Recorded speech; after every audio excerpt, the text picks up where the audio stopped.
Disclaimer. Opinions expressed are those of the content creators and do not represent any employer or entity. The information shared is for informational purposes only and should not be construed as medical advice or used in any legal capacity, including establishing standards of care. All efforts have been made to comply with HIPAA regulations. No guarantees are made regarding the accuracy of statements or opinions provided. Interaction with the podcast does not establish a doctor-patient relationship. Please enjoy this podcast responsibly.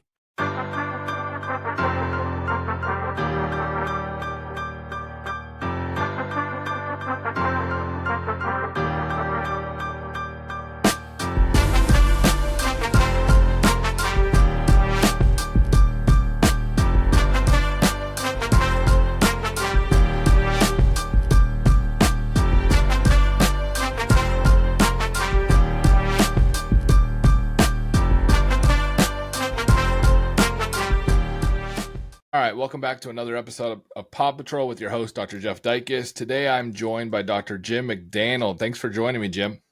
I'm excited to be here with you today, Jeff. It's going to be a fun conversation. I've listened to a lot of your and Leland's shows, so it's fun to be a guest here. So thanks for inviting me. Yeah, absolutely. So you are a podcast host yourself. You're no stranger to podcasting. You're the host of Podiatry Marketing, and you own a company called Podiatry Growth. Why don't you tell the people listening about those two things, specifically how you got involved in them? Yeah, so I went to Scholl for my podiatry school after undergrad, and then I did a great 3-year residency out in Portland. A lot of time and effort, and a lot of long hours learning those surgical skills, and ended up practicing in Eugene, Oregon. And while I liked practicing here, I kind of got into more of the digital side of things. I've always kind of had a writing background, and just enjoyed that kind of stuff. So over time, I kind of made a gradual transition where I started to do more like kind of communications and marketing. I moved from Eugene to Montreal, Canada with my wife, who's a professor there in Montreal. And, I didn't really actually initially start in podiatry. I'm kind of a track geek. I really enjoy all things track and field and running. And I was writing about that. And I was actually working with the Canadian Olympic track and field team. I got to go to Rio with the team, which was pretty exciting.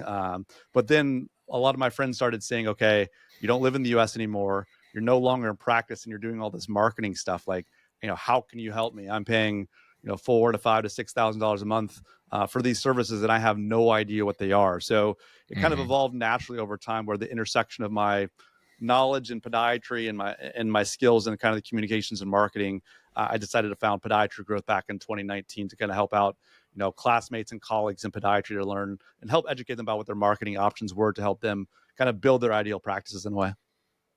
I think that's interesting because I talked to lots of people on here, and I've come across some people who have done the same as you, have kind of spun it off into something different. But I think that's kind of a niche market is marketing. I guess that's a little redundant, but it's a niche market for people to be able to get people in the door. It's one thing to know how to fix a bunion, an ankle fracture, and Achilles. It's another to have those patients actually physically walk in the door. So I think sometimes people get out and then they open up shop and then they're like, all right, here they come.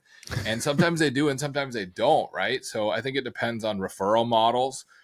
We've talked on previous episodes about orthopedic groups. I'm in a multi-specialty group, and that compared to, say, private practice, or even like the VA. The VA has a built-in captured audience. They don't need to market. The VA patients are the VA patients. But private practice, and even some of those other groups like orthopedic and even multi-specialty groups, they need patients to come in the door. Yes, they have maybe specific built-in referral patterns that help them out, but at the end of the day, they need to make themselves known in the community. And that sounds like something that you're able to help them with. So when someone first comes out of practice, what are things, or let's back up. What are things they should be thinking about before they even open up shop, no matter where they're practicing? What are the things that they should be getting ready for? No, I think that's great. That's a great question. And, it's all going to kind of come back from, everyone goes through different residency. Right? I think what I found is that over time that residencies become a lot more hospital based. I think there are some really good residencies out there that do a mix of private practice and hospital based work. But even myself, I think when I came out of my 3-year surgical residency, I'd done billing, I'd done some of that stuff, but to really understand, what is this, what is the goal of your clinic if you're opening up a private practice? That sounds kind of generic, right? Or kind of silly because, I can treat everything foot and ankle related. But, for me, example, like I was big into sports medicine, And I didn't really think about it coming out of practice that if I, put out the message, through the type of website I have, through the kind of photos that are on my website, the kind of different, if I'm getting involved with, running groups or, sports medicine clinics in the area, letting them know my services are there, you're going to attract more of those kinds of patients. So to me, the first thing that anyone needs to do coming out of practice, and maybe it takes you a little while to understand what you want to have come into your practice, but maybe, what got you into wanting to become a podiatrist in the first place. So if it was, you want to treat a lot of runners, or you want to treat soccer players, or maybe you're into diabetic foot stuff that you got really interested during podiatry school, make sure that that that's what you want to do. If you like doing all, a little bit of everything, there's no problem with that. But it's really going to help you kind of stand out in different ways, and you can kind of make better budgetary considerations about, which direction to go. And we know you want to do more sports medicine or more surgery, or, what kind of area are you moving into, right? Is it a ski area? Is it a place where there's no skiing? Is it by the ocean? So you have to know some kind of demographics about where you are, but also know thyself and know what you want to get out of your clinic and what's going to make you kind of professionally happy over that first 3 to 5 years. Yeah, I think that's a good point, because if people are doing that, like you said, do what you like. If you're into running, go join a running club, and you're going to get patients that are interested in running. So it's going to be a self-fulfilling, proposition, and you're already doing something that you like. Maybe you wanted to join that running club anyway, but you're inadvertently networking and getting patients out of that. So I think that's a good jumping off point. One thing that people can do when they get to town or get to wherever they end up, like you said, as a spinoff of that, is networking, is just make yourself aware. Physically walking into someone's office, I think, makes a difference. If anyone around town showed up and they physically walked into my office and shook my hand, I would remember that more than, a little email that said, hey, such and such is now seeing patients. Like, I don't know who that is. But physically putting your feet on the ground and talking to people, I think, is a good, probably initial step one. Let's say they kind of get up and running then and are starting to see patients, and the volume is just not what they want it to be. Why don't you start touching on some of the basic but initial things that you would help them with, or that they could start to do on their own as they start to grow? No, absolutely. I think, it comes down to having a solid kind of online foundation is what I call it. I think there's so much stuff there on the internet. There's so much stuff kind of flying around that people kind of jump into different tactical things without really laying down a solid foundation. And really, your online home in a way is your website. So you really want to have a website, number one, that's this online foundation. You're having authentic images of you treating kind of your ideal patients on that website. Maybe you have the 5 or 10, top diagnoses and treatments that you want to perform. And kind of having the best local pages well written out, like I said, with photographs, sometimes even video, to kind of keep people on there. Mm-hmm. Also, it's really important to realize you are a local business, and a lot of the search engines these days really prioritize, your distance from somebody. When people are searching on their iPhones, there's a GPS chip there. And, if you have, if I'm searching like, podiatrist Ankeny, Iowa, right? And I'm physically located there, people are going to show up more, but there's no reason not to have what I would call these areas we serve pages. So if I'm in Iowa City, for example, but maybe I'm a little bit outside of Iowa City, if I have a page that's like Iowa City Podiatrist, a great way to kind of be visible to those types of patients. But so yeah, that number one is that foundation, or the website. Number two is like kind of visibility or discoverability, and that's how do you kind of get this? I don't like to use the word search engine optimization too much with people, because their eyes kind of glaze over and they're like, what does that mean? Like, I don't understand. Yeah. But to me, it just means like, where are you located, and like, what do you want to be seen for, and how do you show up as high as possible in the search rankings? Maybe and someday in the future, AI will take over and this won't be as much of an issue.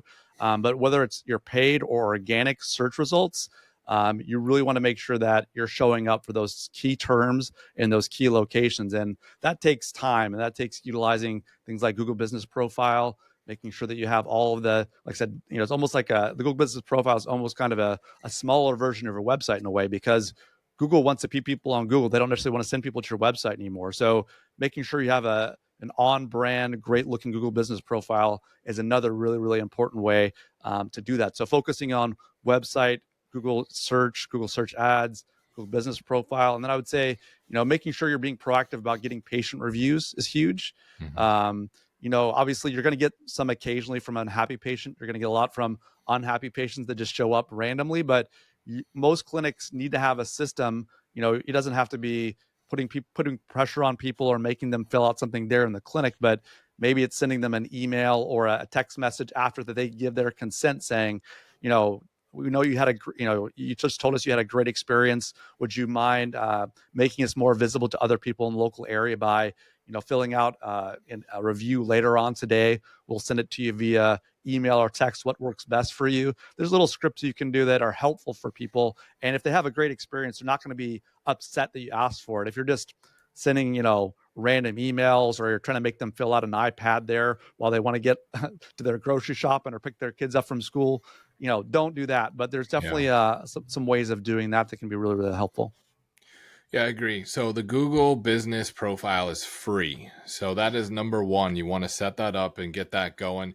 That basically means that people can find you when they search. Maybe they go into maps, which I find a lot of things that way. I find, food and restaurants, gas stations, whatever. I just go into maps and I search for something. If they go into maps and they search podiatrist, all these little red dots are going to pop up. And those are the Google Business Profiles. They're going to see an orthopedic group. They're going to see a private practice. They're going to see, maybe someone's in a hospital, whatever it may be. They're all going to pop up. So having that available is very, very important because you need to exist before someone can find you. So once they've found you, though, I agree with you. Soliciting patient reviews is very important because who doesn't look at something nowadays and utilize the reviews? Amazon kind of expedited this, which is why I think they became so popular nationwide, is because we started to trust the reviews. And then it started getting a little suspicious of, fake reviews and all that stuff. But let's not go down that path. But real patient reviews on your Google profile are going to drive patients to your business. So setting up that profile. And then if you have some people, when I first started out, I would start with some of my surgical patients that were the most happy because they had a problem. We had surgery, we solved it, and they're better. And they say, hey, I'm great. I'm really happy. Well, I know that you're going to give me a good review. Hey, would you mind filling this out for me? Or if you just click this link, or here's a little QR code. I mean, you can make it so easy these days. We have little handouts with QR codes. And at my multi-specialty clinic, they get little texts that they can just click a link and leave a review. But those are great ideas. Now, what do you think about something like health grades compared to Google? Yeah, touching one quick thing about that review, I think you brought up a really important topic, and that's the timing of it. If you're going to get someone that's coming into your clinic 8 out of 10 in pain, and you kind of like help them out a little bit, but they're not completely satisfied, or they're not they're starting the course, right? They're nowhere near being pain free or finishing the course. I think you hit the nail on the head though. The timing is everything when it comes to these reviews, and you want to do it after they have that great result. When it comes to secondary review sites, I think for the most part, until you get to maybe 200 to 300 reviews, or you have a significant gap between you and maybe some other local competitors, you should really focus on Google reviews. The time to maybe focus a little bit on health grades or what vitals or some other of these kind of third party review sites is if you get like a severely negative review, it might be worth, some of these platforms, like I use something called GatherUp, will let you kind of shift over where those reviews are going, or you can kind of like say, instead of being Google, patients will get maybe a WebMD or whatever other third party. You can kind of shift where those reviews are going. So it might be a chance to kind of like, put some positive ones above that negative one. It might be an opportunity to use that. Or like I said, if you have such a huge lead in the review game, sometimes it's not even having like 5.0. I think to me, 4.5 to 4.7 or 8 is like the sweet spot, because like you said, if it's all fives, like it gets a little fishy with that. But if you do have 300 reviews at 4.7, then you maybe can think about kind of moving over. Another thing that can be done as well that we didn't touch on too much is that, if you're part of a large multi-specialty clinic, or maybe you're a part of a private practice with 4 doctors, let's say that 4-doctor practice, you actually have an opportunity for for 5 different Google Business profiles. So one for the clinic itself and those 4 individual providers. And if you have a satellite clinic as well, that satellite clinic can also have its own Google Business profile, and then the providers, whoever, go to that one as well. So maximizing the number of profiles you have will help you kind of rank higher, but also making sure it's correctly filled out, because you know sometimes people just say, oh, I'm going to put podiatrist on here, but there's maybe foot and ankle surgeon, there's sports medicine, maybe there's diabetic foot care. You want to make sure that it's as thorough as possible when you're filling out, because you may miss some opportunities to show up and be visible for other types of care that you provide.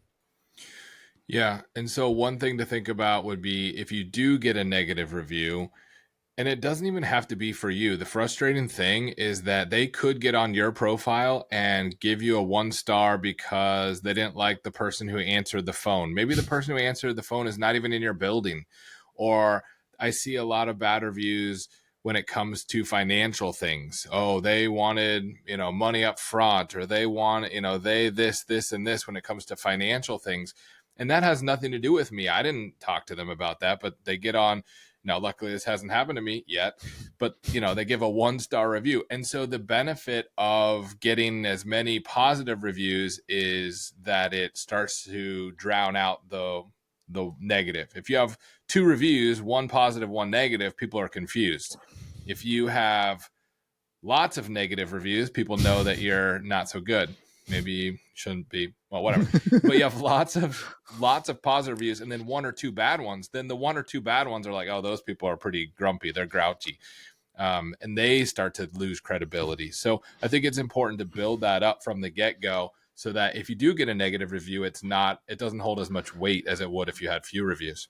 And I would also say that it's not only what they say, it's how you respond to it. I've definitely seen a lot of kind of ill-advised, kind of like almost flame wars going on in the reviews with the response, where it's only going to make the situation worse. So really, before, take a breath, take 10 minutes to cool down a little bit, because sometimes we feel attacked when we get these negative reviews for whatever reason. So it's important just to kind of maintain your calmness, just kind of chill out a little bit, and then try to see what the patient's saying, right? And then maybe just talk to your staff about said person, like, do you remember this patient? What was going on here? Some of these things can be figured out offline, instead of reviewing right away. Maybe there was a miscommunication that could potentially be taken care of with a phone call.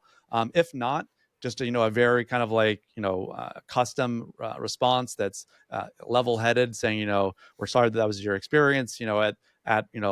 At Iowa Foot Clinic, we do our best to we take these things seriously. We do our best to make sure that our pricing is up front. And so please get in contact so we can air this out together, work on this together.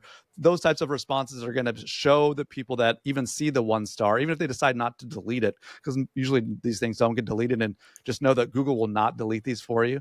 But at least the patient sees that you're a reasonable clinic. You do care about the patients. It's not you're just some money grubbing doctor who's not going to listen to the patient and stuff. So it's really, really important how you respond to those negative reviews. Yeah, absolutely. So a second ago, you mentioned SEO, search engine optimization rank. Can you talk about what that means in terms of how people, well, first of all, what it is and how people can make sure that they are one of the first options that pops up when people Google something? Absolutely. So Google wants people to, to make sure that they're ranking the pages which people really, really want to read. So let's say if you have, Des Moines podiatrist or Des Moines plantar fasciitis, if people click on Google and then go to your website and stay on it for a long time, everyone has Google Analytics usually installed on their website. So Google knows how long people stay on different web pages. So in order for people to come back to Google, they have to be sending people to the best pages on the internet in a way.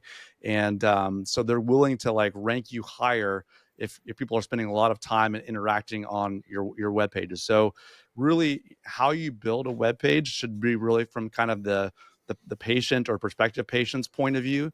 So obviously us being podiatrists, we know a lot about the ins and outs of maybe bunion surgery or foot and neck, a plantar fasciitis or something, but how can we translate that stuff into that's going to be useful for patients? So whether that's maybe describing the type of treatments that are available, maybe even discussing, have you tried these types of home treatments previously, or our patients try these things? having keywords that really relate to things that people are going to be searching for online within the patient voice is going to lead to higher rankings. And then why that's important is that, I think it's something like 60 to 65% of people only click on the first organic link. Maybe it's like, and then it drops off pretty significantly, where it's maybe 20% on number 2, like 10% on number 3. And then by the time you get down to number 4, 5, and 6, people don't usually scroll down that much. And since I would say like about 2/3 of traffic these days, as well as on mobile phones, people are even less likely to scroll down even further. And you can, you're kind of below the fold if you're not in that top 3, 4, or 5 results. So you really need to make sure that you have relevant pages built for patients that they're willing to spend some time on, so that Google will rank you higher. So you're telling me when Google tells me it found 9 million results, people aren't scrolling through all of those to try to find out what the 9 millionth result might be? Yeah, it's like the joke, right? Like, where's the best place to hide a dead body? And they say, like, page 2 of the Google results, right? So, Yeah, I don't know that very rarely, if I'm really looking for something, I'll start clicking those numbers down at the bottom. But yeah, most of the time, I mean, and part of that is because Google is so good at what it does. I don't have to look for it because the right. way that the algorithm is set up, it knows what I want. If I type in the words correctly, it's going to help me find the thing that I want to find. And so how do you help people with that search engine optimization? So let's say I'm in a big city, there's lots of competition, and I go to the computer and I type in podiatrist. I'm in New York City. I type in podiatrist and there are 9 million results and I'm 8,900,000 whatever, and I need to get up to that top whatever. So how do you help people change that? Yeah, I'd say the biggest mistake I see on a lot of web pages and websites, number one, is that they don't use like custom or authentic photography of who they are and how they're interacting with their local community in a way, like, or treating their a regular patient. You see these like footprints on the Sands web pages, or the home pages that have like hanging off of a dock that's on 70 other clinic websites. It just doesn't really connect with the human side of who we are. So I think number one is like, Yeah. you have to find some way to kind of connect on a human level with whoever you're trying to treat. But also what I find is that, every website or a lot of websites have top 50 diagnoses and top 50 treatments, and they're very short, unengaging, uninteresting pages that really, they're not really that helpful. And then usually about 3 seconds in, you get this pop up saying like, do you want to make an appointment? Do you want to make an appointment? It seems a little bit overly desperate. Or you Yeah. get that little chat bot in the right popping up like, do you want an appointment? Do you want an appointment? It just Yeah. doesn't build trust. So what I Yeah. think is better than the diagnosis and treatment side of things is, like I mentioned it briefly already, is this kind of areas we serve pages, right? A lot of people are going to be searching not just for podiatrist, but maybe it's podiatrist near me, it's podiatrist Iowa City. So if you can basically build a really local, a relevant local page, so when they either click on that organic result, that thing that they search for, or maybe you built in an ad campaign based on these local pages, or it can be foot surgery if you're into surgery or something. But when they click on that link, either the ad link or the organic link, and then they land on, this is Dr. Anderson, who's been in Iowa City for 25 years. He was the team doctor for the Iowa Hawkeyes basketball team. But then also it talks about who he is, how far he is away from downtown, maybe what part of Iowa City he's at, who he treats there, easy directions to show you there. There's photos of him interacting with the community. It just builds more trust. That's Dr. Anderson. I've heard about him from a neighbor. He's just down the street from me. Oh, he's 5 minutes from downtown. So that's where I work at. It's going to lead to a lot more opportunities to connect with that potential patient and lead to more people, clicking on that link, spending time and then interacting. And then what will happen is that Google will see that you're interacting, people are interacting with that website, and it'll help, and that web page will help you rank higher because it is relevant and people like spending time on there and they're not bouncing back. That's what happens when, you click on a link and you're like, that's not for me. And you go straight back to Google. Google records that and penalizes websites that do that. So if you're kind of Sure. bait and switching, or you're trying to I don't think we do this, but sometimes marketing agencies that work with other industries that aren't used to kind of like this importance of trust building and kind of initially building that patient and physician relationship, because it starts online now, right? It doesn't start when they walk in your clinic anymore. They've read about who you are, or they've looked at a Google review of who you are. your reputation and your clinic's reputation precedes you now. So you really need to kind of make some type of connection before they even walk into the clinic. Yeah, I think that's really interesting. As Google gets better at doing what it does now with the assistance of AI, it's not crazy to think that those generic websites will start to tumble down the results list. And like you said, the more authentic, if Google can tell, oh, this is a real person, this is a real website, this is a real place with real people, it's going to promote that more than, like you said, footprints in the sand and saying blah, blah, blah. That's just kind of copy and paste from another website. So I think that's interesting. So you help people build websites. If, I've built websites before, and so it's very doable. But you also, with your business called Podiatry Growth, everyone check out Podiatry Growth, you help people build websites. Is that correct? Yeah, so I would say it's kind of a consultative process where, I kind of almost work as an outsourced marketing department for a podiatry clinic in a way. So, the first step, right, is to just get to know the clinic, the doctors, and see kind of what their overall goals and expectations are. Is there a certain subspecialty? What is that niche or that area that they want to kind of corner the market, like in their local area, and really kind of thrive in? And then how do we kind of put together the right kind of, I almost call them like Lego blocks, right? Not every clinic's going to need like everything that I offer, but the basics of every clinic's going to need a website, to try to build out pages on that website that rank well on Google. The fastest way to get relevant traffic is with Google Ads still currently.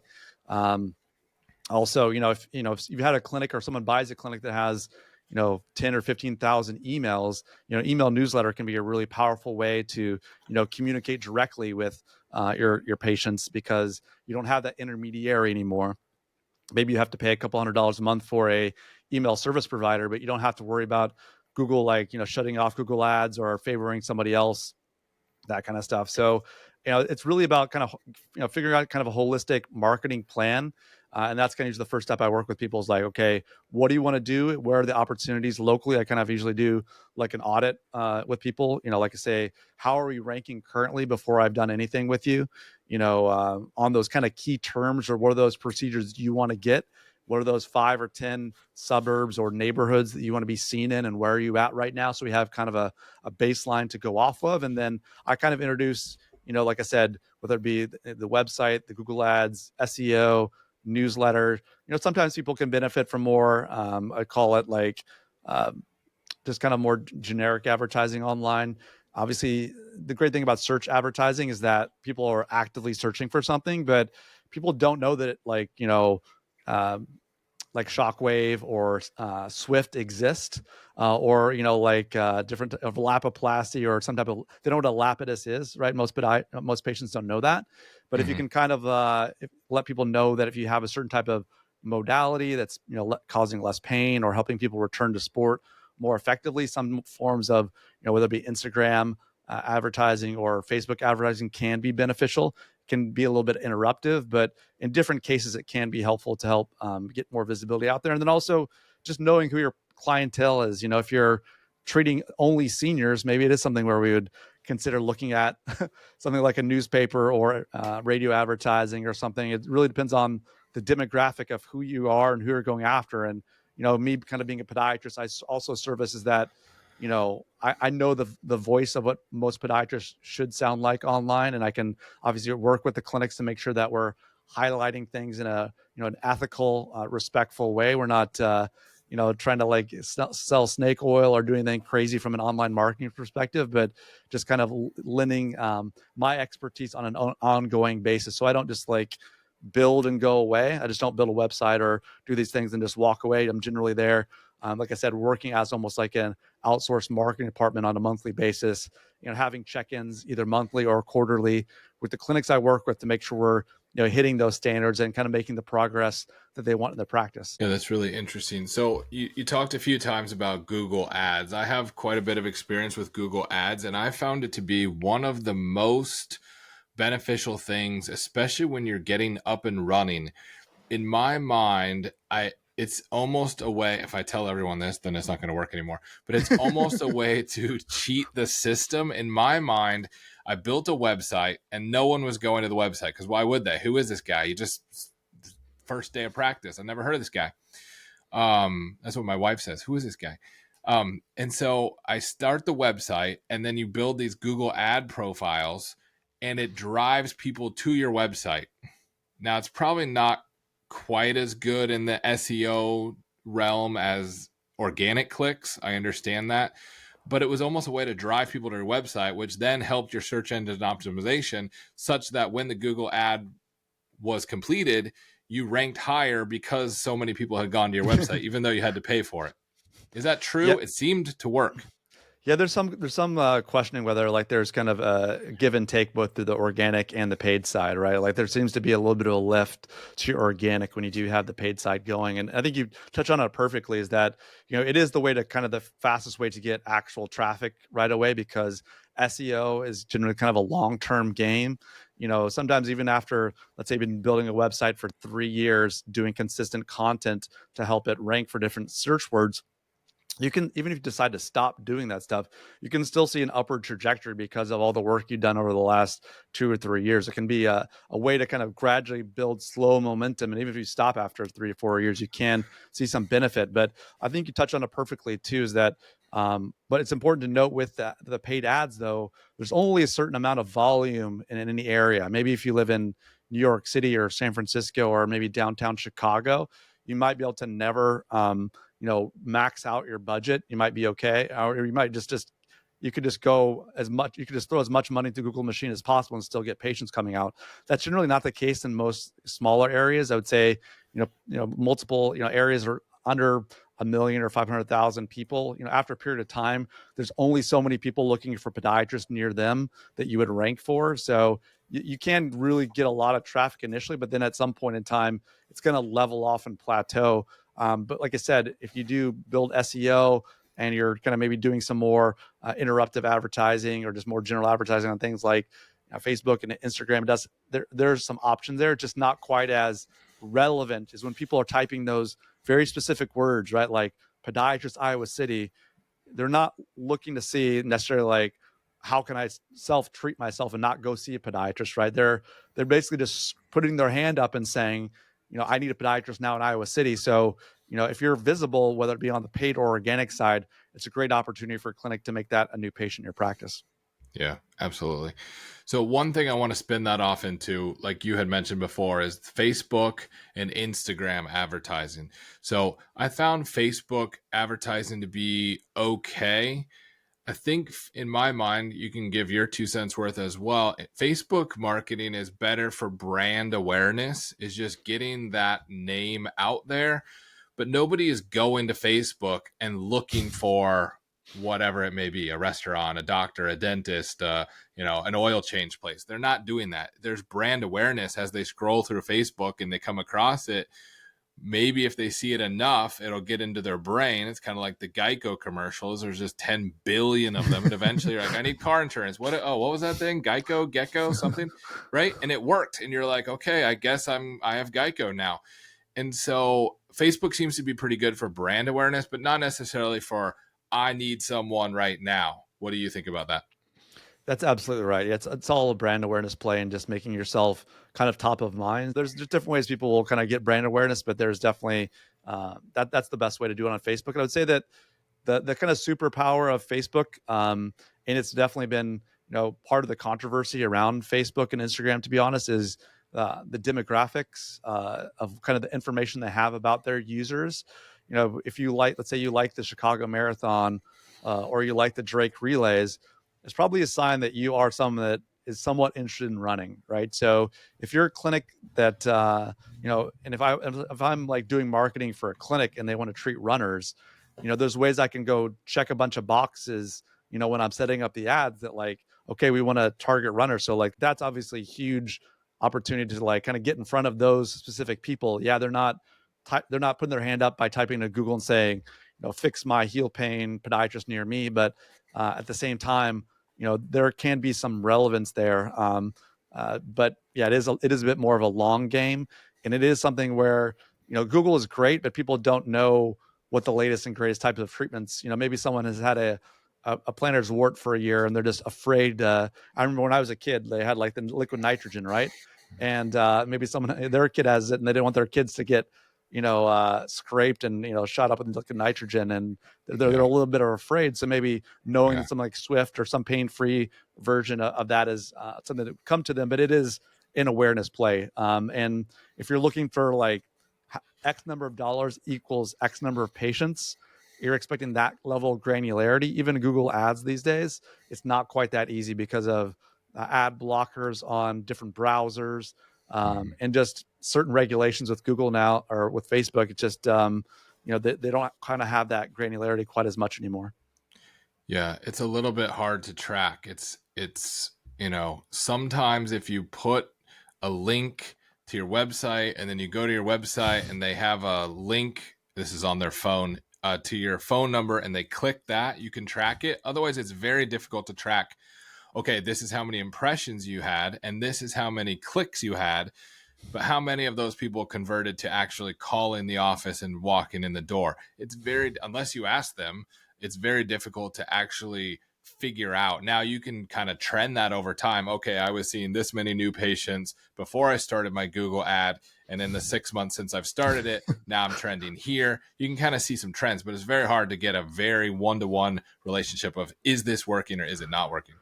I would say definitely that's the case. And if you've ever meet like any kind of marketing agency or consultant who claims that they have like some level of granular detail that like you can definitely tell because of this many new patients, be a little bit wary because like there's just certain things that are out of your control, right? Sometimes things are seasonal, a little bit more seasonal than others.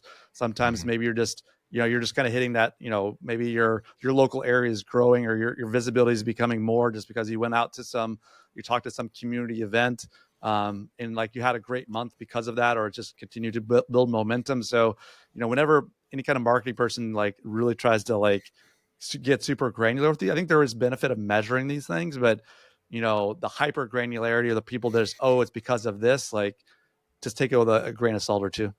Yeah. One thing I want to touch on is I see people all the time on Instagram advertising, and they have like 81 followers and they keep posting all this stuff like, come see me, my office is open, I'm accepting new patients. Two things. Number one, you are talking to 81 people.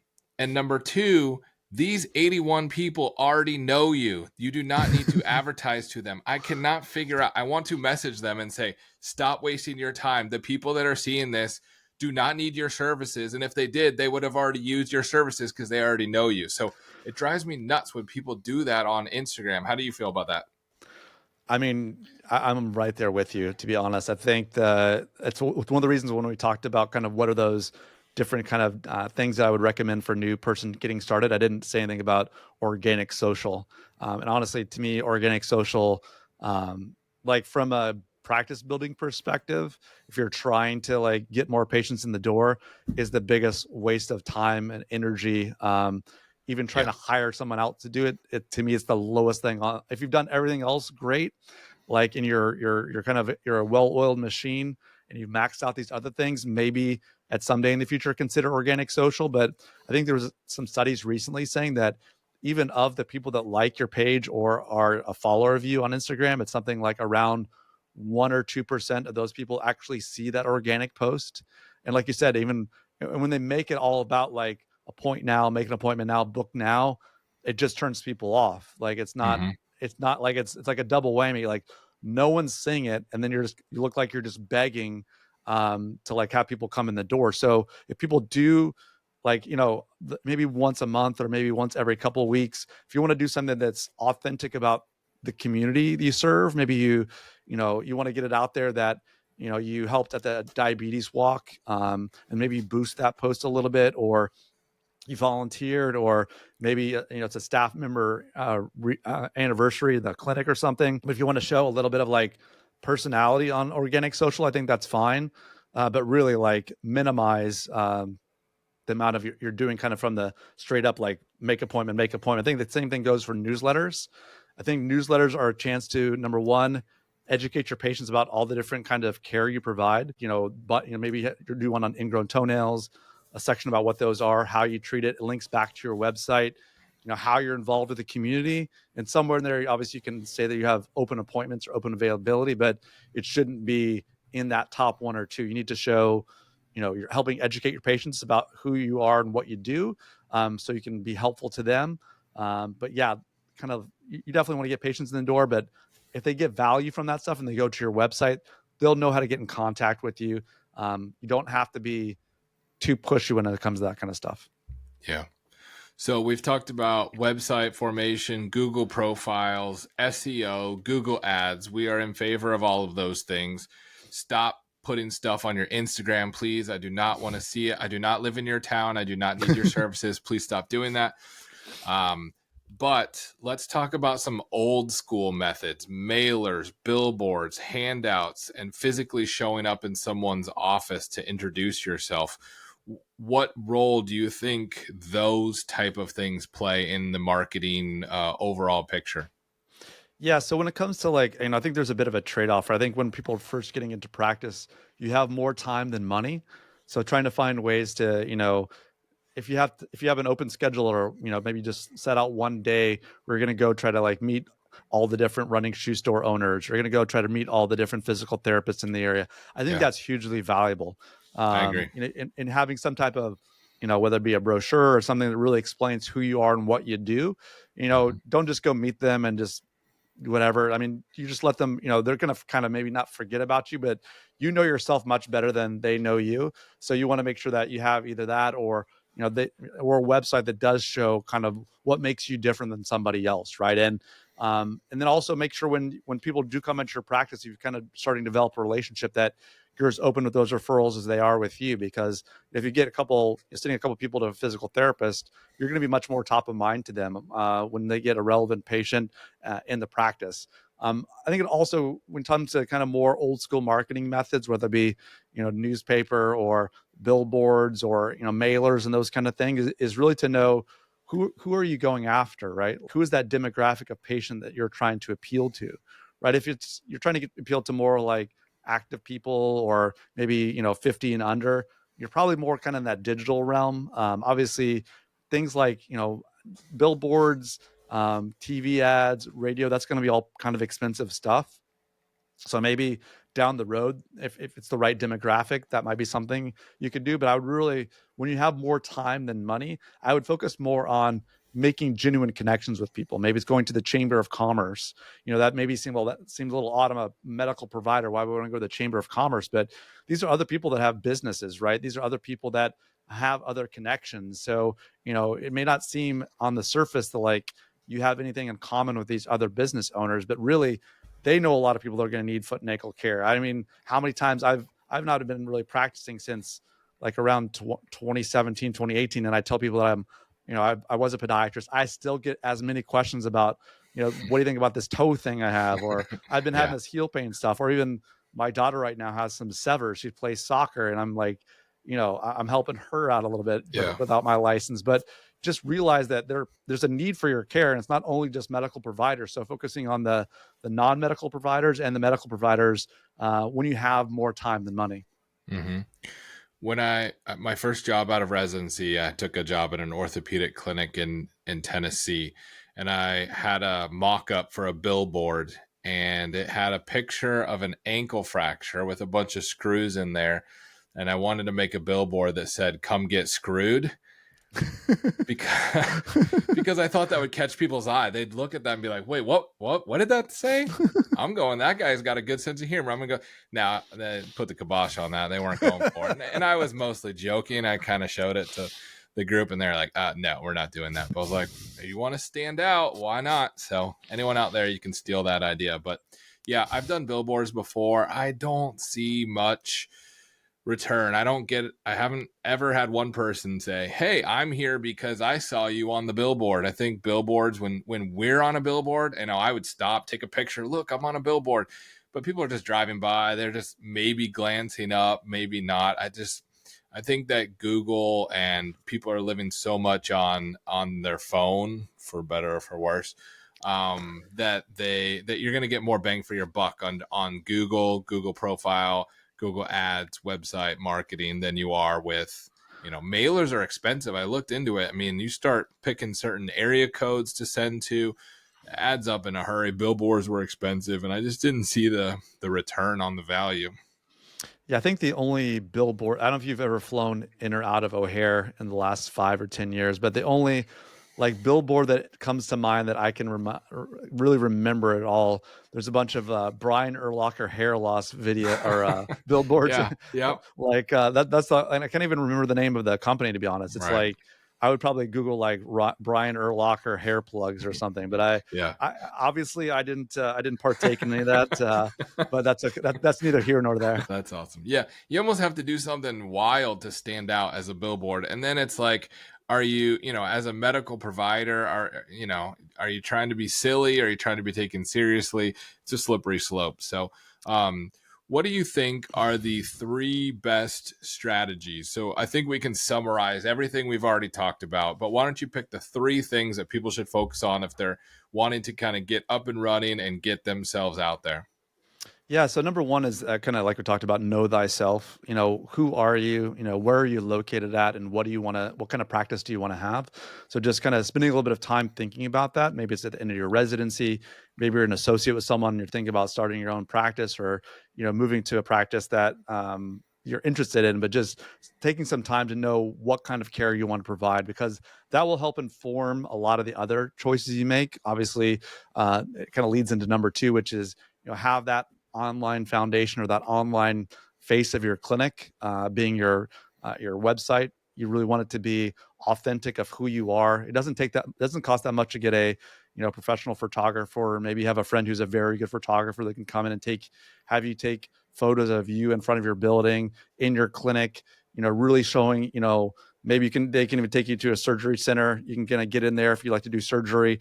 Maybe it's, you doing gait analysis on a treadmill, but to have, photos of those 5 or 10 types of diagnosis or treatment that you really want to do. And it's going to make you look so much more professional than that other stock images website out there.